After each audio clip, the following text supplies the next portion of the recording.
নমস্কার। আমি আপনাদেরকে আজকে পাঠ করে শোনাবো শ্লোক নাম্বার 15। চলুন পাঠ করে নিই। পাঞ্চজন্যং হৃষীকেশো দেবদত্তং ধনঞ্জয় পৌণ্ড্রং দধমৌ মহাশঙ্খং ভীমৌ কর্মা বৃকোদর। অনুবাদ: শ্রীকৃষ্ণ তার পাঞ্চজন্য নামক শঙ্খ বাজালেন, অর্জুন বাজালেন তার দেবদত্ত নামক শঙ্খ, এবং ভীমকর্মা ও অতিভুজি ভীমসেন বাজালেন পৌণ্ড্র নামক তার বিশাল শঙ্খ। তাৎপর্য: শ্রীকৃষ্ণকে এই শ্লোকে ঋষিকেশ বলে উল্লেখ করা হয়েছে কারণ তিনি সমস্ত ইন্দ্রিয়ের অধীশ্বর। জীবেরা তার অবিচ্ছেদ্য অংশ, তাই জীবেদের ইন্দ্রিয়গুলিও তার ইন্দ্রিয় সমূহের অবিচ্ছেদ্য অংশ। নির্বিশেষবাদীরা জীবেদের ইন্দ্রিয় সমূহের উৎস সম্বন্ধে ব্যাখ্যা করতে পারে না, তাই তারা সমস্ত জীবেদের ইন্দ্রিয়বিহীন ও নির্বিশেষ বলে বর্ণনা করতে উদ্গ্রীব। সমস্ত জীবের অন্তরে অবস্থান করে ভগবান তাদের ইন্দ্রিয়গুলিতে পরিচালিত করেন, তবে তিনি সেটি করেন জীবের শরণাগতির মাত্রা অনুসারে।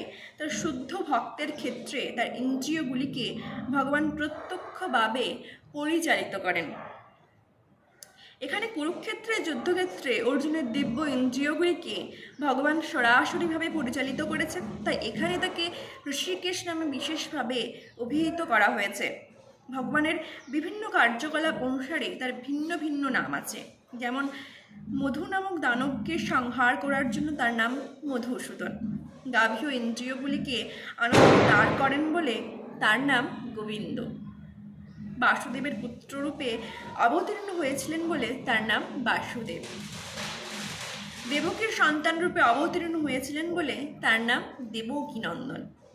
বৃন্দাবনে যশোদার সন্তান রূপে তিনি তার বাল্যলীলা প্রদর্শন করেছিলেন বলে তার নাম যশোদানন্দন। এবং সখা অর্জুনের রথের সারথি হয়েছিলেন বলে তার নাম পার্থ সারথি।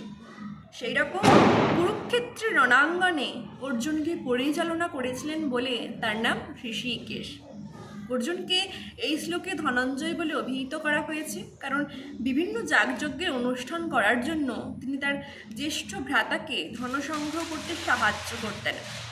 তেমনই ভীম বৃকোদর নামে বিদিত, কারণ যেমন তিনি প্রচুর পরিমাণে আহার করতে পারতেন, তেমনি তিনি হিড়িম্ব আদি দানবকে বধ করার মতো দুঃসাধ্য কর্ম সাধন করতে পারতেন।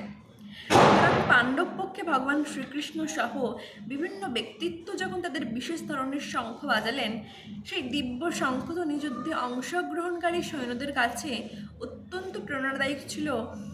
অপরপক্ষে এরকম কোনো লক্ষণ ছিল না, না ছিল সেখানে পরম নিয়ন্তা ভগবানের উপস্থিতি কিংবা সৌভাগ্যের অধিষ্ঠাত্রী লক্ষ্মী দেবী।